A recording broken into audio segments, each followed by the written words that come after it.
Joining us at the beach today is Bob Arum. He is a legend in the boxing game. He's here to promote the Pacquiao-Bradley fight, which is on April 9th at the MGM Grand. Catch it live on pay-per-view. Let's get to know him a little bit. What can you tell us about helping Floyd Mayweather with dangerous Houston manager Jay Prince? He's got a lot of fame, and Floyd needed you to fix that situation. What can you tell us about what happened there? Well, we were at dinner one night, and I got a call that there was a disturbance in my gym. And Floyd apparently had asked us not to do a fight in October, but to do it in December after James Prince's contract with him had run out.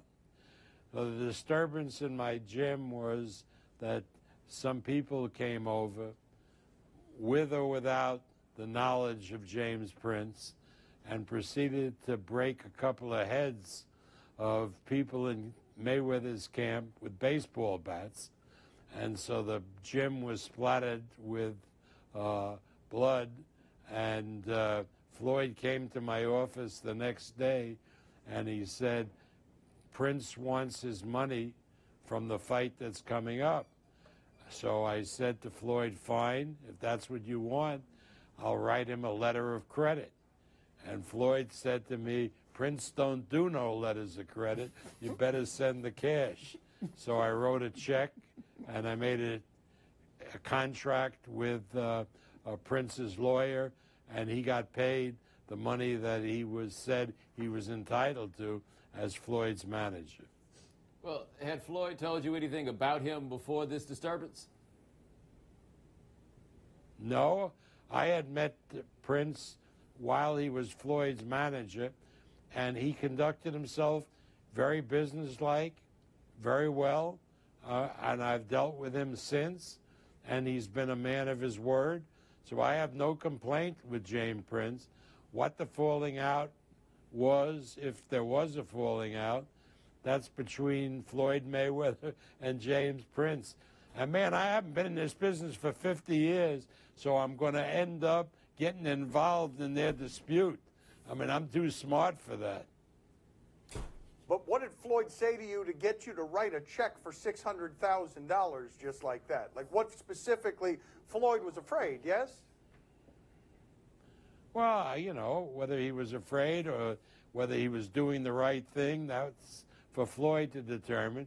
But this was the percentage of Floyd's purse that Prince would have been entitled to as his manager.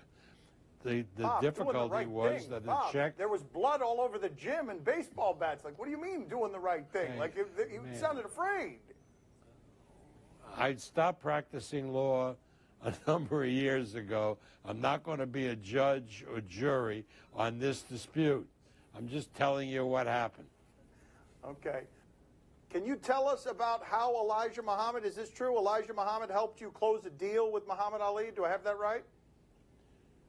Yeah, well, before I became Ali's promoter, I had to be interviewed by the Honorable Elijah Muhammad in Chicago because the deal was engineered by Elijah's son, Herbert Muhammad, who was then the advisor to Muhammad Ali. So I flew out to Chicago and was interviewed by Elijah Muhammad, and apparently I passed the interview because I became Ali's promoter. Well, were you nervous at all going into that, knowing that Elijah Muhammad, you know, is not too fond of our Caucasian brothers? Well, you know, he made that plain in the course of the interview. We talked a lot about business, and then, you know, there was a lot of blue-eyed devil kind of talk. But, you know, I was smart enough not to pay any attention to it. Was I afraid? No, I'm not afraid. I mean, the point is I haven't lasted in this business for 50 years by being afraid. Quite the contrary.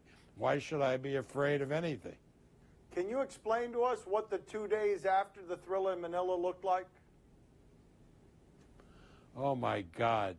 You got to understand, that fight took place in the Araneta Coliseum in Manila. And because it had to take place for prime time in the United States, it was over at 11 o'clock in the morning, Manila time. It was pretty dark in the Araneta Coliseum, and the fight was the closest thing to death that anybody could see. It was the most unbelievable fight I've ever seen. And now we came out into the daylight, and the noonday Manila sun shined down on us, and you could hardly see the sun was so bright, and everybody repaired to the Philippine Village Hotel in Manila, and we had a 2-day party, which was the wildest thing I have ever done in the 84 years that I've been on this earth. It was a party to remember. I've never seen and participated in anything like it, and don't ask me what I did, because I'm not going to tell you. Whoa, no, Arum, come on. You're famously honest except when you're lying. Come on. Drugs, orgy, liquor, what do we got? Let's go, Arum. There were no drugs.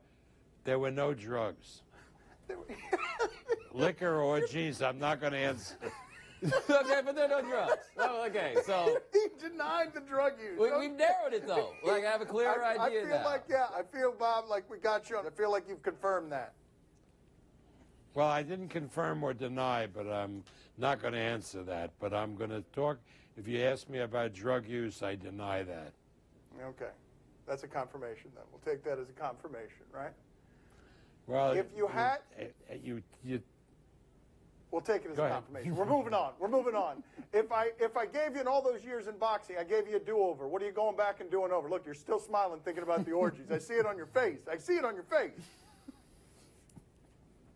That's pretty true. And you've ruined me for the rest of the interview. Let's just end it that way. Get out of here, Bob. It sounds like it was a great time. See you later. Good talking to you. All right, nice talking to you. That's got to be the first time that's happened on ESPN.